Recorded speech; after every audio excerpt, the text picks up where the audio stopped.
దూరానున్న చుక్కలే విన్నా గాని కదిలించలేదా కాస్త కూడా నీ మనసుని. పరదాలు దాటి ఒక్కసారి పలకరించవేమి. అందరినీ ఇలా వెంటపడి అడగాల సరదాగా నువ్వే ఎదురైతే సరిపోదా. నిద్రపోతున్న రాత్రి నడిగా గుడికి చేరిన గువ్వల నడిగా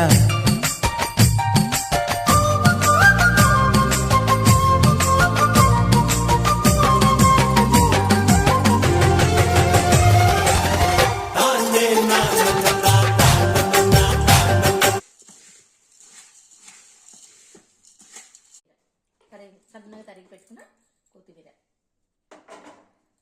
కలిపేయాలి.